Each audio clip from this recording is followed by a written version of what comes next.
Morning again. Our next case is the Wells Fargo Bank versus Melissa Donaldson.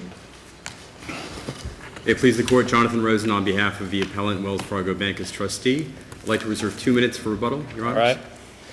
Wells Fargo appeals a final order involuntarily dismissing its foreclosure action at trial and precluding it from presenting any evidence whatsoever at trial. At what point did the dismissal order come? At the beginning of the trial, right before trial, or was there any evidence at all presented? There was no evidence at all presented. Was there any record evidence already in court files? Certainly there was, Your Honor. There were answers to interrogatories that were filed with the court. Was there any evidence with respect to standing? Yes. Other than the assertion in the complaint? Yes, there were. What was it? Well, the answers to interrogatories filed with the court on August 1st, 2013 attested plaintiff has been in possession of the note endorsed in blank prior to and at all times since the filing of this foreclosure action. Also referenced and incorporated into the verified complaint, remember this is a verified complaint, not just an ordinary pleading, was referenced by book and page number an assignment of mortgage that was dated more than 2.5 years before the filing of the foreclosure action, transferring both the note and the mortgage to the plaintiff, again, 2.5 years before the filing of the foreclosure. The verified complaint, if I understand it, said that, did it attach the note endorsed in blank? Yes, it did, Your Honor. And it said, and it swore that it held the note. Correct. It swore that the plaintiff held both the note and the mortgage at the time of filing. In the interrogatory answers, Wells Fargo said that the plaintiff has been in possession of that note endorsed in blank prior to and since the filing of the foreclosure. And then, if I understand the facts correctly, there was a request for admissions back in the day, obviously before the trial, and Wells Fargo didn't respond. Well, they responded late. They responded untimely. Okay. And they moved for an extension to respond. They didn't set that motion for a hearing, and then there were belated denials of the request for admissions filed in July of 2000. So they were late. They were late. Did they move to have them accepted late? They did not file any written motion for relief from the technical admissions, if that's Your Honor's question. Right. But at the trial... Was there any reason why that didn't happen? I don't know why they didn't move for relief from the technical admissions. So, but at the trial... Did the trial actually... I guess in a non-jury case, it's sometimes a little hard to know when it's starting, but this was on the day... It was dismissed on the day of trial, right? That's correct. No witnesses were called. No evidence was admitted. There was no evidence admitted. In fact, the trial judge said, I'm not going to let you present any evidence, Wells Fargo. Was this the trial judge acting sua sponte? Yes, there was no motion in limine to exclude any evidence of standing or anything like that. Who asked for the involuntary dismissal based upon the admissions? Well, borrower's counsel raised the fact that there were these technical admissions before it started. And that was the end of it. Did they move for an involuntary dismissal or a tennis or? I don't believe there was a formal motion for involuntary dismissal or a tennis. I imagine there wasn't a written motion. Well, certainly there was no written motion, but I don't believe that he used those words. There's a transcript that's been filed with the court. The transcript's in the record. The transcript's in the record. Yes, but my recollection of the transcript is that there wasn't a motion. There was a mention of these technical admissions, and then the judge decided based on those he wasn't going to allow the bank to present any evidence and he was going to dismiss. Was it a mention then? What is it? Does the transcript reflect, well, Judge, they admitted this and then the trial judge picked up on it? Is that the way it worked? Yes. And it was an involuntary dismissal before any evidence was presented? That's correct, Your Honor. And Wells Fargo's trial counsel asked the court, would you allow me to present our evidence of standing? And he also mentioned there were interrogatories that were filed with the court. He mentioned the verified complaint and the allegations. And the trial court said, the trial court seemed to think that the evidence that he couldn't consider the answers to interrogatories or the verified complaint as evidence in the record that contradicted the admissions because it wasn't in a form admissible at trial. So under the trial those answers to interrogatories are not admissible, are they? They're not admissible at trial, but the case law... At least not by you. Like, that might be admissible by your opponent, maybe, if they're admissions against interest. Correct. Correct, Your Honor. But they are record evidence. And they're evidence... Well, they're not record evidence. Well, they're record evidence for purposes of contradicting technical admissions. In fact, they're in the record, and what you're saying is that had the court started the trial, that you would have put on some witnesses, and then in response, I suppose, the borrower would come on and read the request for admissions, perhaps, and it would go from there, right? correct, but there was no opportunity. This wasn't a situation where the trial court weighed the evidence and included the admissions. The trial judge precluded any evidence whatsoever. And Judge Miller, in his order dismissing, refers to the reasons that he gave on the record in the transcript, correct? Correct. Do you recall what those were? The reasons in the transcript were, well, what he said was, I'm going to presume, for the sake of this appeal, because he knew an appeal was coming, that you are going to present evidence of that you would have presented evidence of standing at trial. But based solely on this technical admission, the bank didn't do what it should have done, which is move for relief from the admissions. Didn't the bank seek permission to answer the admissions at some point in time? Well, the bank filed a motion for an additional time to respond to the admissions, and the trial lawyer asked at the trial if he could present the evidence of standing, which would have given him relief from the admissions, but there was no written motion for relief from the admissions. Was that again, motion... in the case law we're relying on, we've got 5 cases from this district. 4 of them involve situations where there was no motion for relief from the admissions, and still the court said it's improper to enter judgment based solely on technical admissions when a party consistently throughout the litigation has maintained a position that contradicts those admissions. And where is that position from the bank? I'm sorry? Where is the bank's position articulated? In the verified complaint, from the inception of this lawsuit, Wells Fargo alleged it was the owner and holder of the note had the right to enforce them, that there was this assignment of mortgage to the bank 2.5 years before the lawsuit. In other words, what Borrower's Counsel did was file requests for admissions, seeking admissions that the bank's own sworn allegations were false. These don't serve any legitimate purpose. These are gotcha admissions. It's a procedural trap. And the court time and again has recognized. Was the motion for extension of time to respond to the request for admissions filed during the 30-day period? I believe it was filed outside. It was filed late. All right.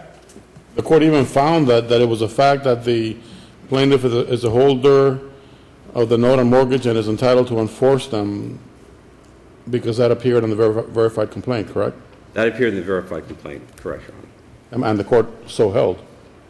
And the court held that notwithstanding that allegation, that it wasn't going to allow the bank to present any evidence and was going to dismiss based solely on the admission.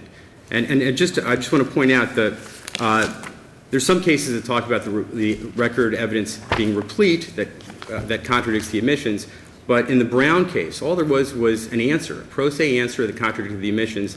The court said you can't go ahead and enter judgment just based on the technical admissions when it's clear the party takes a position that's contrary to that. In other words, there's no reason to file a request for admissions when the other party's already denied those facts. Wells Fargo, from the beginning, denied the request for admission that it didn't have an assignment of mortgage, that it didn't own the note and mortgage. So there's no reason to file a request for admissions except in the hopes that opposing counsel is going to drop the ball and not timely respond, which unfortunately is what happened here. It seems like a gotcha tactic.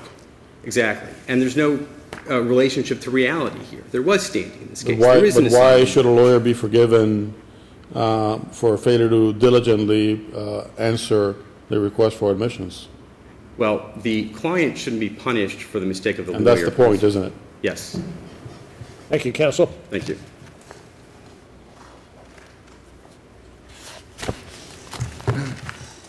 May it please the court, Dylan Graham for the appellee, Melissa Donaldson. I think that the trial judge's finding at the court bears repeating. After the judge rigorously questioned the plaintiff's attorney at trial, the judge found we do not have a record replete with evidence that Wells Fargo had it, referring to the note, in their hands when the suit was filed. That's record, page 210. So there is no admissible evidence as far as I'm concerned, but the technical admissions. There is zero evidence. We are not going to start a trial to contradict the admissions because that would change the whole preparation for the defense. So what happened here is request for admissions were sent to the plaintiff more than a year before trial. They failed to respond to the request for admissions. They filed a number of Is it things. not true that the complaint was verified? It's verified, but I Is it have, not true that the complaint said that they were the holders of the note? it says, the complaint says plaintiff is the holder of the note and mortgage and entitled to enforce. That's all it says. And it should be noted that there's So a what case. did the request for admissions ask other than that, aside from that, on that particular issue? What was the question in the request for admissions? Standing is a primary area of defense in these cases. Of course it is, but I mean, I understand, but if the plaintiff says, we are the owners and holders of the note and entitled to foreclose, what else can you possibly ask? Well, these requests for admissions were sent about a year after the suit was filed. They could have done more discovery and realized that they weren't the holders. And the fact is, they let a year go by before trial and never bothered to seek relief from admissions. So we had, under Rule 1.370, if the rules of civil procedure have any meaning, it's But aren't there a whole clear. bunch of cases that say, first of all, aren't there cases that say it's really not an appropriate use of a request for admissions to just restate the other side's pleadings and to see if they, agree to them again?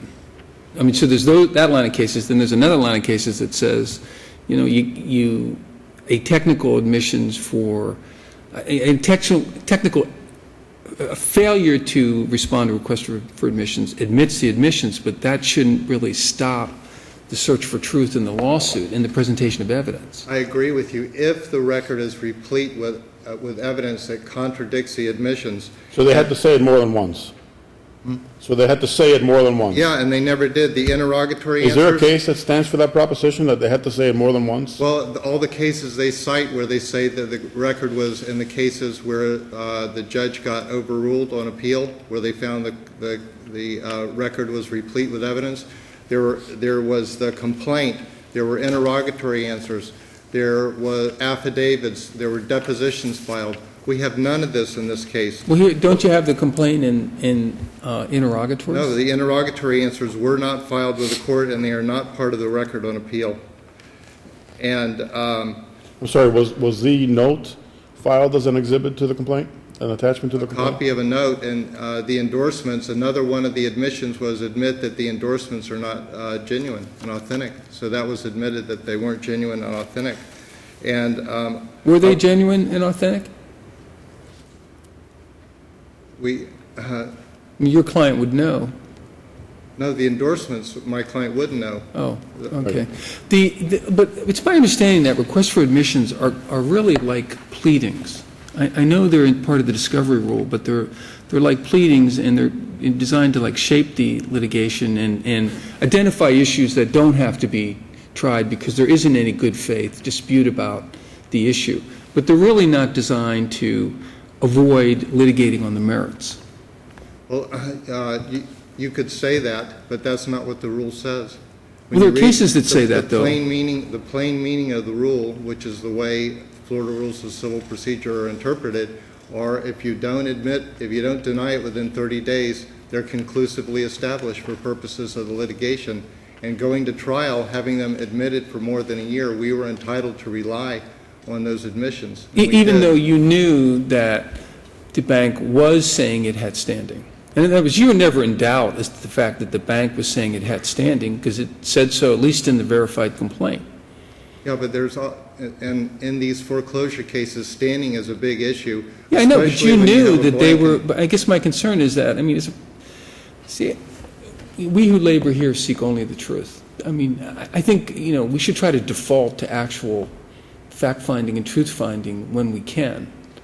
And, this does seem a little bit like gotcha technicality, classic medieval notice pleading where, where we're not resolving the case on the merits.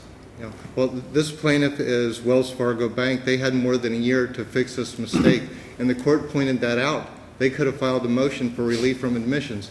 They could have filed a motion for relief from admissions at the time of trial. Apparently, right. And so- Apparently they forgot or never looked at it even up to the day of trial. You know, when Yeah. you get ready, these cases, you don't take a huge amount of time to get ready for trial because they're short trials. Your client could have moved for summary judgment. Yeah. Now that you, the bank, are admitting that you didn't have standing, let's put this lawsuit to bed.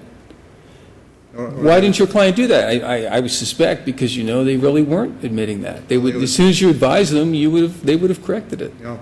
But at trial, it's also our position on appeal that they waived this argument because they should have moved for relief from admissions at trial. They didn't do that.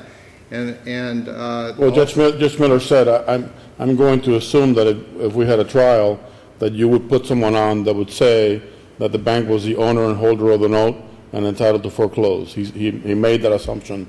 So it seems to me, reading the transcript, and I was just looking at it again now briefly, that Judge Miller simply entered the dismissal because the bank failed to answer the request for admissions on that issue alone. Well, but he kept saying to the plaintiff's attorney, show me on the record, please show me on the record where there is evidence conflicting with the admissions. And the attorney says, I don't have any, but if you let us put on trial testimony, we can show you.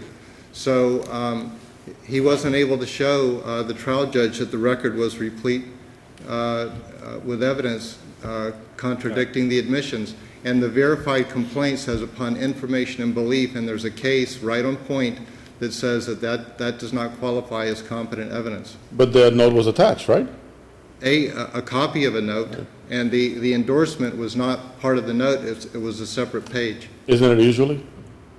A lot of times there's an endorsement right on the last page of the note. And a lot of times it's a separate page, isn't it? I've seen it.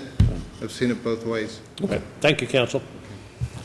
You have 1 minute, counsel. Thank you, Your Honors. First off, the answers to interrogatories were filed with the court on August 1st, 2013. They're part of the supplemental appendix that was attached to our reply brief. You see the electronic stamp on there. They were filed before the trial date? Correct. Second point, for the cases, give relief from this kind of judgment based on technical admission, even without any motion for relief filed, therefore. So the waiver argument doesn't work. The Arav's case, there was no motion for relief. The Brown case, the Ruiz case, and the Scher case, all those cases, there was no motion for relief. That's actually noted in the opinion, and noted that there's a district court split. So you're relying on Araz, Brown, and who else? Araz, Brown, Ruiz versus De Verona, and Scher. All those 4 cases, there's no motion for relief filed. C-H-E-R? S-H-E-R. Oh. And the court notes, I think it's in the Ruiz case, there's a district court split. The second and the fifth require a motion, the third does not. Thank you, counsel. Thank you, Your Honor.